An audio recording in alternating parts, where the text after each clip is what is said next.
Well, let me show you a routine that I've really enjoyed performing for the past several years. I haven't explained it anywhere. But it's a routine that's in some ways more fun to do than to see, although I think the spectators enjoy it too. Let's take a look, because I've actually taped this already with a few people. Here we are. I'm here with four nice people. That's Diana and Jean and Tom and Brandon. And I'm hoping, since I did not prepare anything, that one of you has a pack of playing cards, because I know... Oh, yes, I do. Good. Thank goodness. Now, honest to goodness, I have not touched this deck before. And the proof of that is that this says it's a pinochle deck. Is it? But it's not. It is a pinochle box and a regular deck. All right, because you just scared me. Yes. These look to be normal cards, Tom. What kind of a magician are you? As close to normal as I can have. But, you know, ordinarily in a card trick, the issue of the suits and stuff gets important, because usually what happens is someone picks a card and then they lose it, and then they find it again, which sort of seems to me too many steps. But in this particular case, we're only interested for the time being in the cards as physical implements, okay? And in fact, we will only use a few, just so that there's no confusion whatsoever. So 1, 2, 3, 4 cards. That's all we need. Tom, put the rest away. This will be plenty for me. I want to make this very clear, because I know that some of you have studied that sleight of hand stuff. So when I go like this and say, look, only 4 cards, you start thinking of Spain. See, mentalism and card magic do mix. But no, really, touch the edges of the cards and make sure that there are exactly 4. It's important that we know that. They're your cards, so you ought to know as much. Yeah? Okay. Just 4 cards, and as I say, we're interested at the moment, we're not interested in the faces or the values, we're interested in the counting implements. Jean, I see you have pockets, but they have flaps. Now, that means they could be pretend faux pockets, you know, just the flaps to look good, or they could be, are they button pockets or snap pockets, or, oh, Velcro. Velcro. Very modern. This is space age. All right, good. Jean, let me do this, if I may. I'm going to place the 4 cards into your pocket. Okay. All right, and then we'll Velcro it shut. How's that? That's good. All right. So Jean, you have how many cards in your pocket? 4. Okay. Without caring about the identities of the cards, I will ask you simply to name any number up to 4. And make sure it's a free choice and I didn't steer you in some way. Go ahead. What number? 2.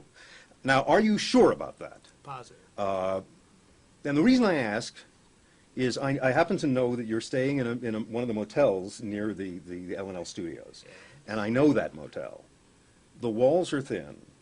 And I have concerns for the other people staying at the motel. Because later tonight, you are going to be sitting up in bed. And while the people in the other rooms are trying to sleep on either side, you're going to be saying, God damn it! If I'd only chosen 4! The psychological force was 3! I would have nailed him on that because he was trying to avoid the psychological choice. If I'd gone for 1, he would have been toast.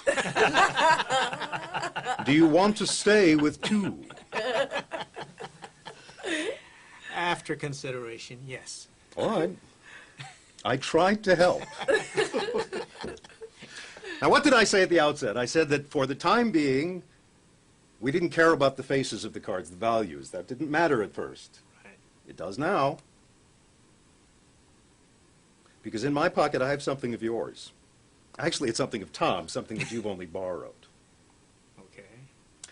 Would you reach in and in the most decorous way possible take out what's in my pocket there?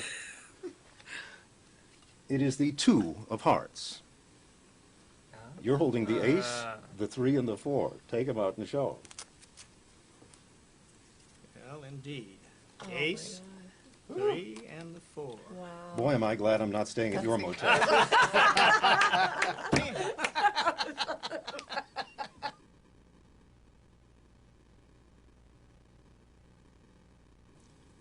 Having introduced the idea of multiple outs, let's talk for a moment about another routine that's actually not the same as what we just saw, but uses coins again, but in a slightly different direction.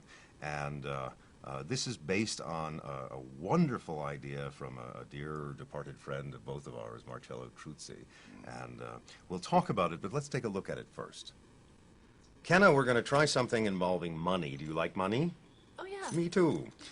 These are coins, and what I've got here is a collection of all the basic coins that are currently in circulation. We're going to play a game with these coins called Choice and Chance. Okay. Simple enough. Sounds good. I am going to make a little notation on my business card, and it has to do with your behavior in just a moment, okay?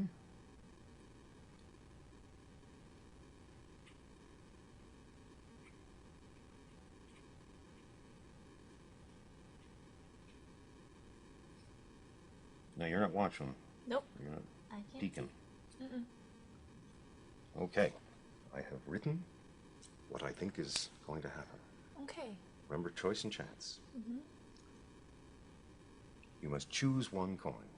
And I'll tell you right now, whichever coin you choose, and you'll point to it, that is the one we'll use. Simple enough? Mm-hmm. Point to a coin now. The $50. Mm-hmm. Now, did it feel fair? Yeah. Yes. That felt like a real choice? I mean, I just dumped the coins out. I didn't arrange them in any Right. particular pattern. You picked the $50. You chose the $50. I can't be more fair than that. Yes? Yes. Now, what's the name of the game? Choice and chance. Choice and chance. So I need to now, having handled the choice part, we need to go to the chance part. Okay. So here's where.